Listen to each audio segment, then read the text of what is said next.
what we are going to do is we are going to go over how to balance an equation. So we're taking this step at a time. You just practice naming. Now I'm giving you a worksheet with correctly balanced equations already on it. However, as the last two questions on the reading guide we're going over, matter cannot be created or destroyed during a chemical reaction. Remember, we have reactants, which are on the left side of the arrow showing it's yielding, it's creating, and then we have products on the right side of the arrow. Notice on the second question, there's only one product. That's perfectly fine. Next class, we're going to go over that's called a synthesis or a combination reaction. And it just varies on what you have on each side of the arrow, but what shouldn't vary is the total number of atoms. Now, when I go back to my parents' house every now and then, my father doesn't do the crossword puzzle. My wife does. My wife is really good at crossword puzzles. My father does the jumble. You get 5 letters, you have to mix them around and form new words. Does this sound familiar to any of us? So that's what a chemical reaction is a chemical reaction isn't zinc disappearing and turning to something brand new. It's here are the letters I have on the left side of the arrow. Move them around to make something new. Now, there are certain mechanisms that we will learn about starting next class period to figure out which new things are made and how it will make it. But for today's purposes, what we have to realize is the number and type of atoms on each side of the arrow have to balance. My father, when he's doing the jumble, can't just cross off the letter G because he doesn't like it, replace it with a letter D and now make a different word. When he checks the next day on the answer key in the paper, it's going to be wrong. So when I look at this first equation, I notice that I have one zinc atom on the left side, I have one zinc atom on the right side of the arrow. That means it's balanced. I have one hydrogen on the left side, I have 2 hydrogens on the right-hand side. That's not balanced. What we have to do when we write a chemical equation is make sure everything is balanced. But what we cannot do is change the formulas. So in other words, I can't put a little 2 after the hydrogen right here because that would change the formula of HCl. We can't change the formulas to make it work, but what we can do is using coefficients, which again the reading guide brought up, a big number in front. That big number in front now represents that for every 1 zinc, I have 2 HCl's in this reaction. And by doing so, I now have 2 hydrogens on the left side of the arrow. I have 2 hydrogens on the right-hand side of the arrow. That 2 gets distributed. So not only does it count for the hydrogen, it counts for the chlorine, which is why I have 2 chlorines on this side, I have 2 chlorines on that side. Subscripts, little tiny numbers after the symbol, help balance formulas. Coefficients are the big numbers in front of formulas that tell us how many of those are needed to balance the equation. So the first equation is balanced. If I look at the second problem, P4 plus O2 yields P4O10. Well, I have 4 phosphorus on the left side. I have 4 phosphorus on the right side. Pretty straightforward here. All I have to do to my oxygen then is put a 5 in front of it. Now the reason why I put a 5 is that this is 1 O2, 5 times 2 is 10. I have 10 oxygens on the left side. I have 10 oxygens on the right-hand side. Now, forgive me if I'm going fast, but to me, this doesn't seem too tricky. It's basically looking on the left side of the arrow and working your way to the right side of the arrow to see how many of this. Okay, let's put a big number in front of it and change that.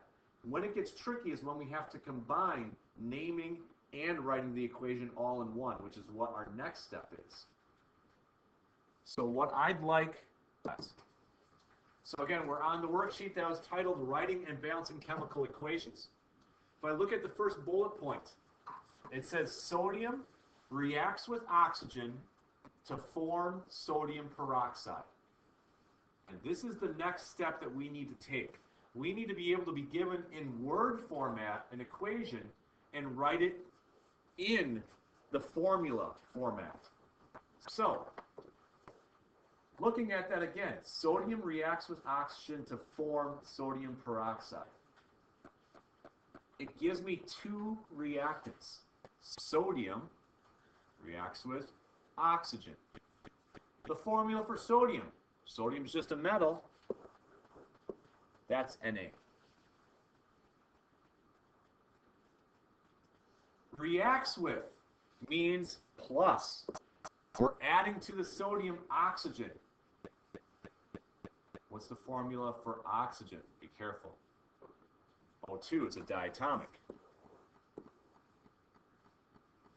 To form, that means it's making something. Draw the arrow. Sodium peroxide. Peroxide is a polyatomic ion. I bet it's in the middle column, the -2 column on your periodic table. Lexi? It's O2 -2. Peroxide's O2 with a -2. So if it's sodium peroxide, this is kind of a weird formula. Na2O2. Which I know is weird, because you want to then make that NaO. But O2 is a polyatomic ion. You can't change the formula of a polyatomic ion.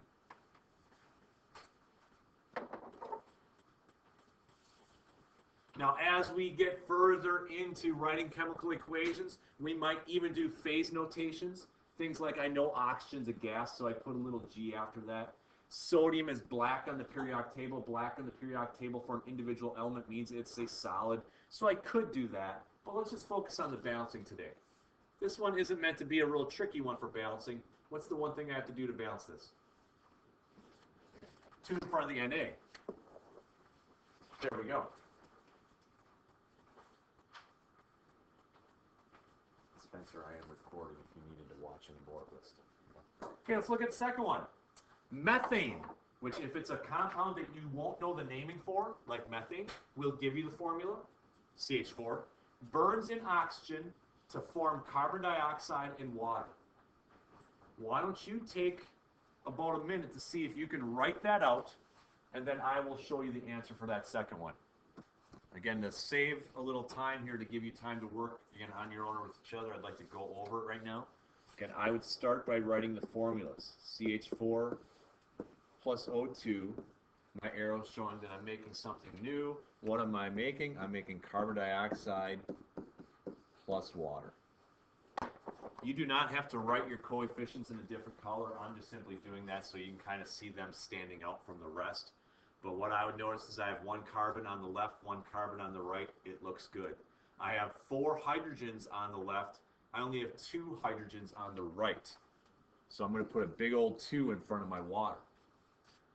That now gives me a total of 4 oxygens on the product side. 2 from the carbon dioxide, 2 from the water with a 2 in front of it. Make sure that 2 gets distributed, which means to balance that second problem, I need a 2 in front of my O2, and I'm done. General rule of thumb, ladies and gentlemen. If you are really struggling in trying to balance an equation, it's probably not because you don't know how to balance an equation. It might be because you have an incorrect formula.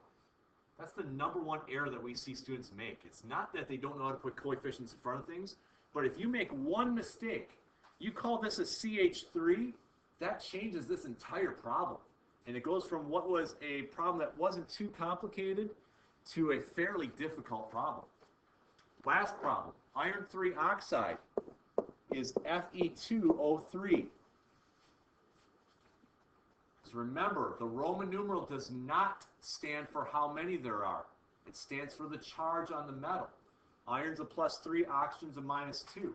And this is where things start to get more difficult. When we give you formulas that aren't cut and dry simple, it makes life difficult for students.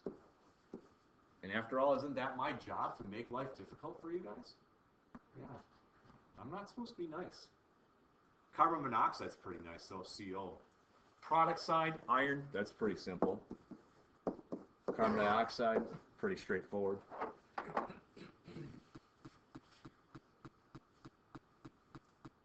Again, if I'm working left to right, I would notice that I have 2 irons on the left-hand side.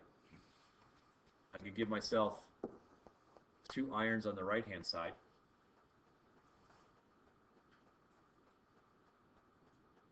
But this question gets a little tricky then. I have a total of 3 plus 1 is 4 oxygens on this side, and I have 2 oxygens over here. So you could say to yourself, well, okay, let's put a 2 in front of that. Let's balance our oxygens, which it would balance our oxygens, but then I'd have 2 carbons here and only 1 carbon there. Okay, well then let's balance our carbons. What? Wait, now I have 3 oxygens on this side, and I have total 5 oxygens on the reactant side, and only 4 over here. This one was harder. And when you get something like this, you just slowly start to climb the ladder. So I did a 2, and it didn't work. How about instead of a 2,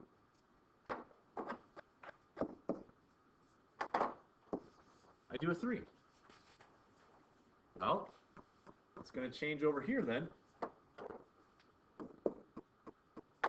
Because I'm going to have to balance my carbons.